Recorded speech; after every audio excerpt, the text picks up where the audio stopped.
నమస్తే సివాయిస్ న్యూస్ కి స్వాగతం।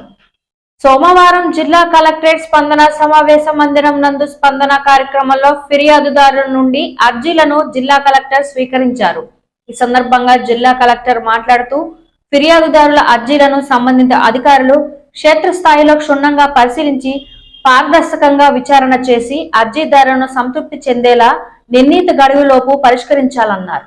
అర్జీదారుల సమస్య పరిష్కారం కాలేదని తరచూ కార్యాలయం చుట్టూ తిరగకుండా ఒకసారి వచ్చిన ఫిర్యాదులో రెండవసారి రాకుండా చూడవలసిన బాధ్యత సంబంధిత అధికారులదేనని జిల్లా కలెక్టర్ పి ప్రశాంతి అన్నారు। ఈ రోజు నిర్వహించిన స్పందనలో 226 ఫిర్యాదులు అందాయి।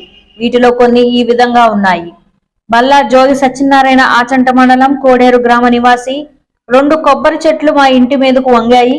కొబ్బరికాయలు కొబ్బరి మట్టలు తరచూ పడుతున్నాయి। మీద పడితే ఎంతమంది ఇబ్బంది ఉంటుందో అర్థం చేసుకుని వాటిని తొలగించాలని కోరారు।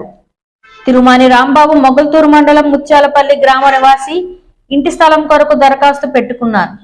90 రోజుల్లో మంజూరు చేస్తామని లెటర్ కూడా ఇచ్చారు। గడువు పూర్తయింది, నాకు స్థలం రాలేదు, మంజూరు చేయవలసిందిగా కోరారు।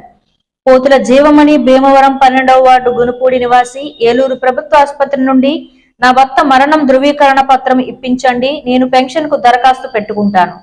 పొలమశెట్టి లక్ష్మి అత్తిలి మండలం అత్తిమి గ్రామవాసి నాకు పెళ్లై 16 ఏళ్లు అయింది, భర్త అత్తమామలు చిత్రహింసలు పెడుతున్నారు, నాకు 3 పిల్లలు ఉన్నారు, నాకు న్యాయం చేయండి। చెరుకు సత్యనారాయణ పెంటపాడు మండలం జట్లపాలెం గ్రామ నివాసి కరెంటు బిల్లులో సర్వీస్ నెంబర్ తప్పుగా నమోదైంది, ఎన్నిసార్లు తిరిగినా సరిచేయటలేదు, పరిష్కారం చూపండి।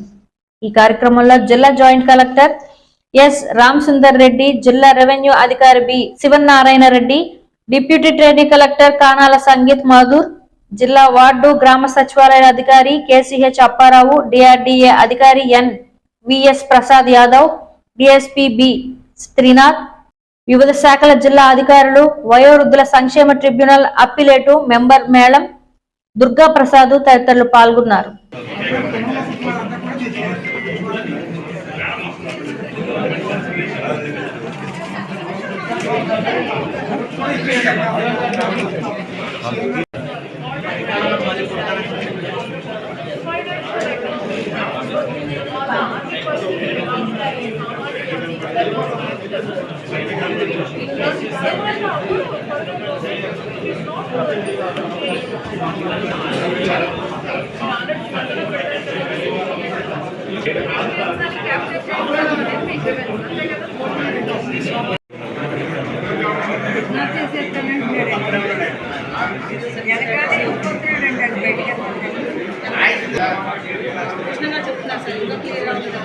ఈ వార్తలు ఇంతటితో సమాప్తం। నమస్కారం।